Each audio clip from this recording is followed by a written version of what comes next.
El dinero es sucio, tienes esta creencia. Diría que todos tenemos esta creencia en mayor o menor grado, de forma consciente o inconsciente.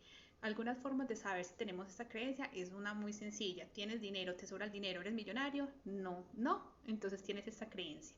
Otra forma fácil de identificarlo es porque, por ejemplo, recibimos dinero y nos estamos lavando las manos. Cada vez que recibimos un billete, cada vez que nos pagamos algo, ay no, y lo que te enseñaron en la casa, ay no, es que el dinero es cochino, lávate las manos todas cochinas después de tocar billetes.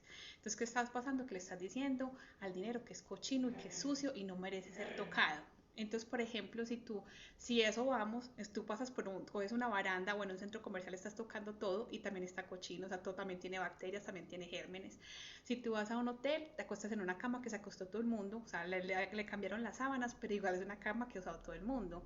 Entonces a eso vamos, todo tendría bacterias, todo tendría gérmenes y nos volveríamos germofóbicos, entonces no es la idea. Entonces es como empezar a bendecir y cambiar el chip, aceptarlo, bueno, te bendigo, te agradezco, te reconozco y como darle el valor y decir, no repetirlo, no, el dinero es limpio, el dinero es alegre, entonces este tipo de cosas.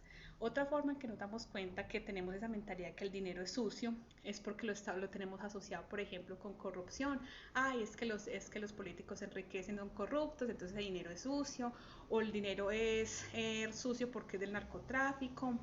Entonces, por ejemplo, pasa mucho en Latinoamérica que tenemos esa mentalidad, que vemos a una persona, por ejemplo, joven y con mucho dinero, en un carrazo, en un Ferrari, en un supercarro. Ah, no, ese mínimo es traqueto. Entonces, y les voy a explicar, por ejemplo, les voy a contar mi caso.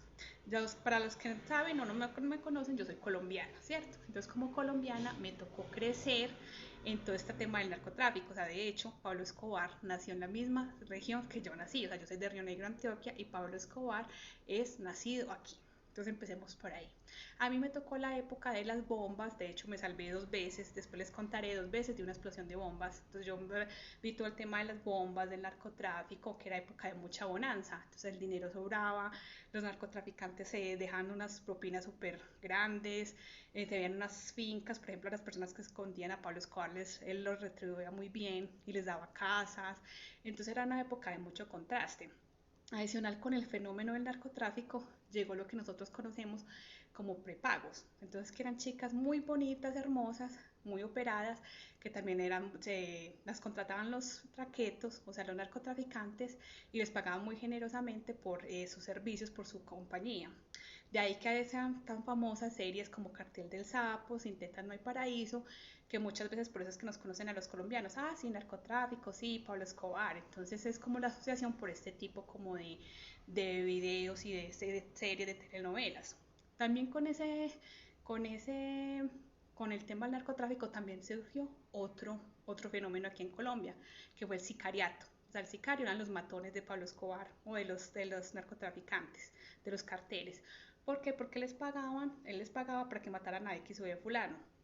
Entonces, entonces podemos decir que todos los colombianos, todos los que hemos vivido este fenómeno, los mexicanos, los centroamericanos, tenemos muy marcada esta memoria, el dinero es sucio, porque lo asociamos con todo este tipo de cosas. Entonces, es también como trabajar que no solamente es a nivel personal, sino que tenemos un inconsciente colectivo, tenemos también las memorias de nuestro árbol genealógico, porque, por ejemplo, ¿ustedes cómo creen que si en nuestras familias han habido temas de robos, de estafas, de todo eso, el dinero es sucio, el dinero es malo o genera algún tipo de contrato, o sea, alguna cosa? Es lo mismo que, por ejemplo, las mujeres que estaban en embarazo durante la pandemia, que fue una época de tanto miedo. ¿Ustedes cómo creen que van a nacer esos bebés y qué percibieron en el vientre de la madre con respecto a ese miedo impresionante que se dio en la pandemia? Me voy a morir, mi familia se muere. Entonces todo tiene que ver con todo. Entonces por eso es que algo lo tenemos que abarcar desde el árbol genealógico,